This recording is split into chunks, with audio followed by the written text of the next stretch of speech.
पांचवा अध्याय धुंधकारी का मारा जाना और सप्ताह सुनकर मुक्त होना। यह सब सुनते सुनते सूत जी ने सनकादिक ऋषिवरों को बताया कि ब्राह्मण आत्मदेव के घर में से वन में चले जाने के बाद धुंधकारी अपनी माता धुंधली पर खूब अत्याचार करने लगा। वह प्रतिदिन अपनी माता से पैसे व सामान मांगता था और रोज अपनी माता पर हाथ उठाता था। धुंधली अपने पुत्र को प्रतिदिन पैसे देने का बहाना करती रही। अपनी माता का प्रतिदिन की टाल मटोल से धुंधकारी को बहुत गुस्सा आता था और वह खूब गुस्से में अपनी माता की पिटाई करता था। धुंधली पर उसे और खूब गुस्से की अपनी धुंधली गुस्सा आता था और वह खूब गुस्से में अपनी माता की पिटाई करता था। धुंधली पर उसे देने के लिए कुछ भी नहीं था। उस पर वह दुष्ट पुत्र के अत्याचारों से परेशान हो गई थी। इस जिल्लत भरी जिंदगी से परेशान होकर धुंधली एक दिन आधी रात में घर के समीप स्थित एक कुएं में जा कूदी और अपनी जीवन लीला खत्म कर ली। इधर अपनी धुंधकारी के अभद्र व्यवहार व नीच कर्मों से परेशान होकर गोकर्ण ने भी घर छोड़ दिया और तीर्थ यात्रा पर निकल गया। गोकर्ण प्रभु श्री हरि विष्णु का परम भगत तथा मान ज्ञानी व्यक्ति था।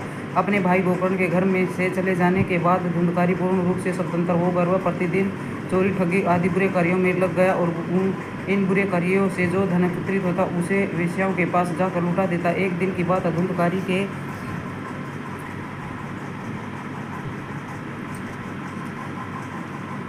के हाथ एक स्थान पर चोरों में काफ़ी धन हाथ लग गया। उसने सारा धन लाकर अपने प्रेयसी वेश्या के हाथ में दे दिया और वेश्या के घर में ही रात्रि में सो गया। तो वेश्या के घर वालों ने बैठकर आपस में विचार विमर्श किया कि वे युवक धुंधकारी प्रतिदिन चोरी डकैती करके यहाँ पर आता है। जिस दिन यह पकड़ा गया तो इसके साथ साथ हम भी पकड़े जाएंगे और जेल जाएंगे। क्यों न इसे मार दिया जाए। उन सब ने यह सोचकर आधी रात में उसे गले में रस्सी का फंदा डालकर उस दबाकर मार दिया और एक गड्ढा खोदकर धुंधकारी का शव उसमें दबो दिया। उसके जान पहचान के लोगों ने कह दिया कि धुंधकारी यह देश छोड़कर विदेश चला गया और वह अब नहीं वहीं रहा करेगा। पेशे से कर प्रति पुनि सुख चाहत हो सो तन मन धन मान गवाए के नष्ट करे पर लोक वाणी अमृत काले धन इज्जत जीव। वेश्या का संसार में देखा किसने पी बिन दिव्या की प्रीति ना वेश्या सुनिया जब पैसा पावे नहीं देवे जूत हजार। इस तरह काल मृत्यु के कारण धुंधकारी प्रीति होने को प्राप्त हो दूर दूर भटकने लगा और भूख प्यास गर्मी सर्दी बरसात आदि से परेशान रहने लगा। इधर तीर्थ यात्रियों पर घूमते घूमते गोकर्ण को खबर मिली कि धुंधकारी मर गया है। गोकर्ण अपने बड़े भाई के मरने पर खूब रोया और सबसे पहले गया जी जाकर उसका पिंडदान और श्राद्ध किया और गया जी के पश्चात वह जिस भी तीर्थ यात्रा पर गया धुंधकारी के नाम का वह श्राद्ध अवश्य करता था। इस तरह सब तीर्थों की यात्रा कर एक दिन गोकर्ण वापिस अपने घर लौट आया। थका हारा होने के कारण गोकर्ण को लौटते ही नींद आ गई। तो आधी रात में उसने अपने भाई धुंधकारी की प्रेत योनि में अनेक रूप बदलते हुए चीखते चिल्लाते हुए देखा। सब देखकर गोकर्ण को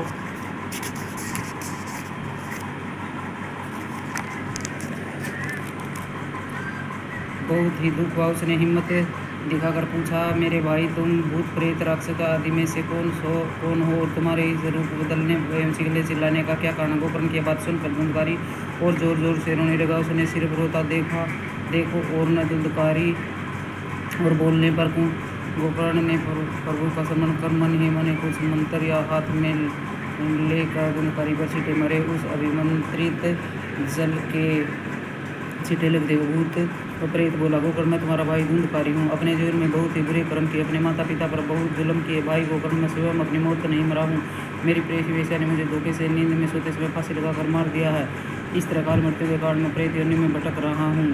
भाई गोकर्ण मुझे हवा के अलावा कुछ भी खाने को नहीं मिलता। मैं भूख प्यास सर्दी गर्मी बरसात से दिन रात परेशान बेचैन रहता हूँ। भाई तुम मुझ पर दया करके किसी प्रकार में उद्धार करो ताकि मैं इस प्रेत योनि से मुक्ति हो सकूँ। धुंधकारी की बात सुनकर गोकर्ण बोला, मेरे भाई धुंधकारी मैंने गया जी जाकर तुम्हारा पिंडदान व श्राद्ध कर्म कर दिया। उसके अलावा मैं जिस तीर्थ पर गया उन समस्त स्थानों पर मैंने तुम्हारा श्राद्ध कर्म करा, परंतु क्या कारण है कि तुम फिर भी प्रेत योनि में हो। अपने भाई गोकर्ण की बात सुनकर धुंधकारी बोला, भाई गोकर्ण तुम जीवन में इतने पाप कर्म किए कि तुम्हारे इन पिंडदान व श्राद्ध कर्म से करने से मेरी मुक्ति नहीं होगी। भाई गोकर्ण तुम तो महान ज्ञानी व धर्मात्मा व्यक्ति हो, मुझ पर कृपया करके जल्दी ऐसा कोई सरल उपाय करो जिससे मुझे प्रेत योनि से मुक्ति मिल जाए। मैं दिन रात बेचैन होता। अपने भाई धुंधकारी की बात सुनकर गोकर्ण बोला, भाई धुंधकारी तुम धीरज रखो, मैं शीघ्र ही तुम्हारा उद्धार करने का कोई न कोई उपाय करूँगा। धुंधकारी की इस तरह दिलासा देख गोकर्ण सो गया।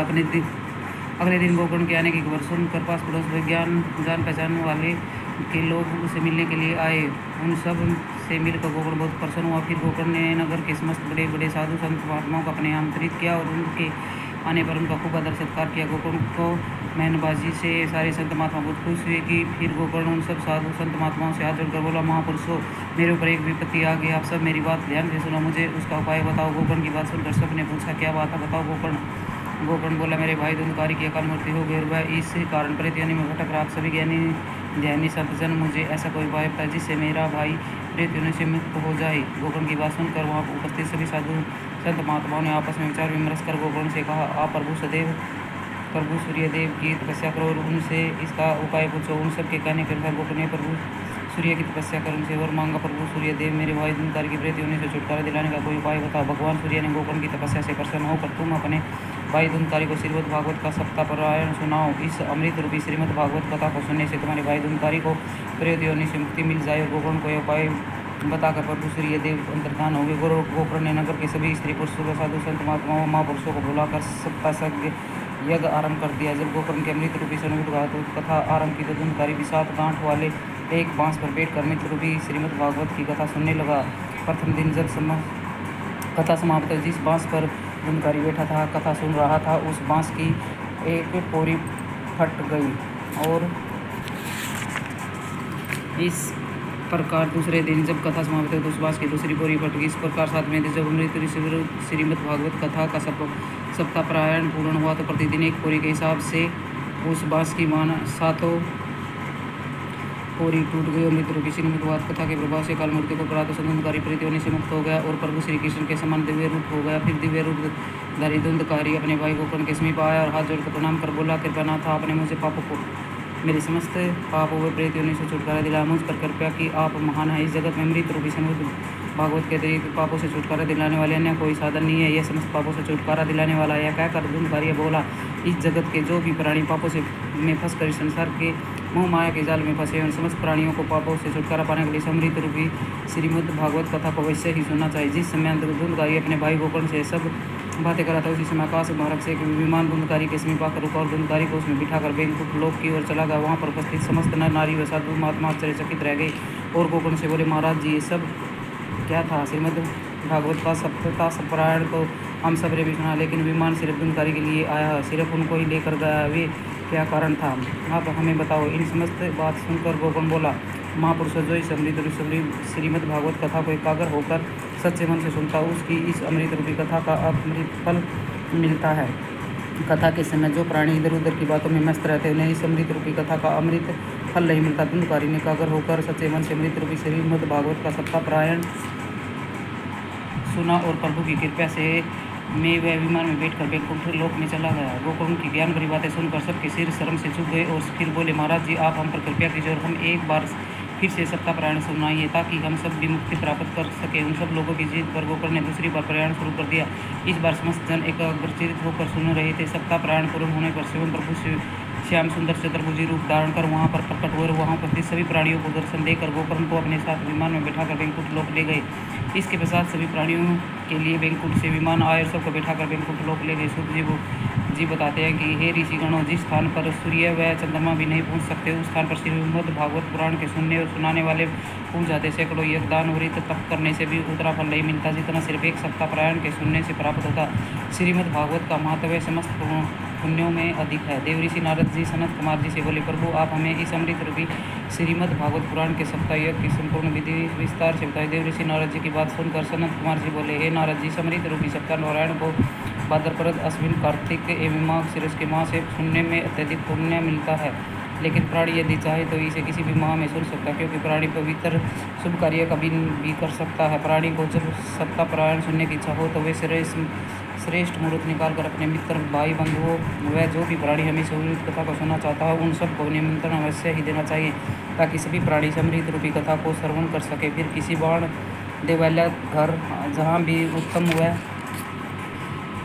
पवित्र स्थान हो, उस स्थान की भूमि को साफ स्वच्छ करके केले के स्तंभ, वंदनवार, चंदौरा, ध्वज आदि लगाकर सजा देना चाहिए एवं कथा सुनने वाले व्यास जी के लिए ऊंचा दिव्य अत्यंत आसान बनाना चाहिए तथा कथा सुनने वाले श्रोताओं के लिए साफ से खुले स्थान का प्रबंध होना चाहिए। विष्णु शास्त्र नाम एक सप्ताह तक के पाठ करने के लिए एक अन्य ज्ञानी ब्राह्मण बुलवाना चाहिए। विघ्नों की शांति के लिए प्रभु गणेश सहित समस्त देवता की पूजा अवश्य करनी चाहिए। कथा सुनने आने वाले सभी जनों को स्नानादि नित्य कर्मों से निवृत्त होकर पवित्र मन के साथ कथा स्थान पर आना चाहिए। कथा आरंभ होने पर व्यास जी श्रीमद्भागवत पुराण ग्रंथ की पूजा कर दक्षिणा और चढ़ाकर अपनी मनोकामना की पूर्ति एवं तमाम कष्टों से मुक्ति पाने के लिए प्रभु से प्रार्थना कर पवित्र मन से एकाग्रचित होकर कथा सुननी चाहिए तथा सुनने के समय अपना मन सांसारिक मोह माया से हटाकर तथा मन में किसी के प्रति वैर भाव नहीं रखना चाहिए, क्योंकि यदि मन एकाग्र नहीं होगा तो कथा श्रवण करने से श्रेष्ठ फल की प्राप्ति नहीं होती और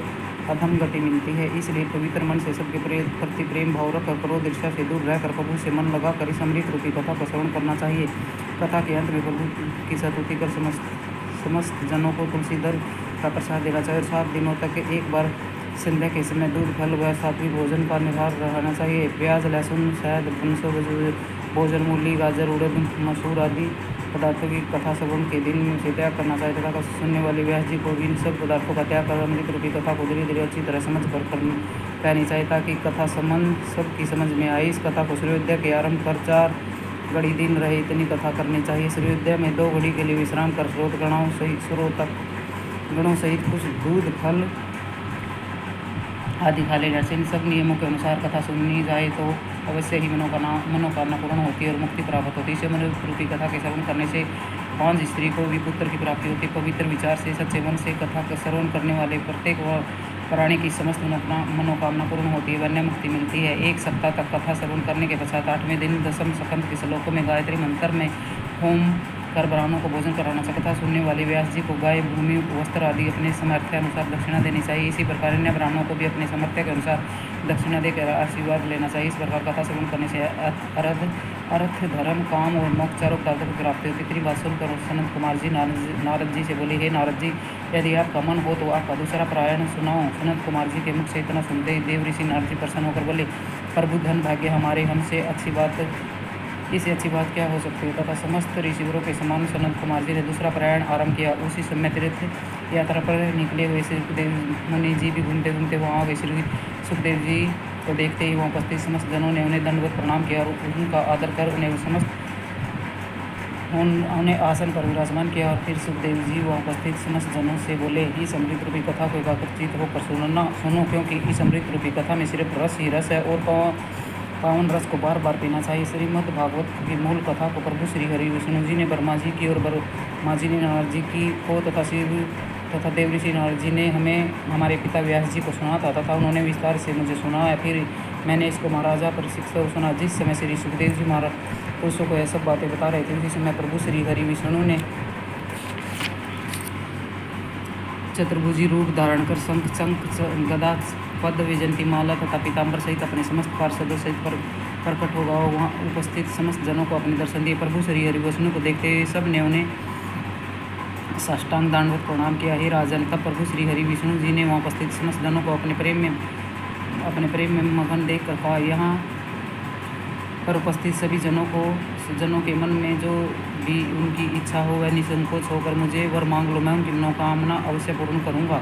इस सुनते देव ऋषि नारद जी हाथ जोड़कर बोले, हे प्रभु, आपके दर्शन में से बड़ी इच्छा क्या हो सकती है। आपके दर्शन हो गए, समझो मनोकामना पूर्ण हो गई और अर्थ कर्म काम धर्म और मोक्ष चारों पदार्थ मिल गए। प्रभु, आप हमें अपने चरण कमलों की भक्ति प्रदान करें। देव ऋषि नारद जी की बात सुनकर प्रभु श्री हरि विष्णु जी ने एवं मस्तु कहा और अंतर्धान हो गए। इस प्रकार दूसरा पारायण भी पूर्ण हुआ। इतनी कथा सुनकर से सोनादिक ऋषिवरों ने सूत जी से पूछा, प्रभु श्री सुखदेव जी को करुण और सनत कुमार जी ने अमृत रूपी कथा कब सुनाई थी, हमें विस्तार से बताइए।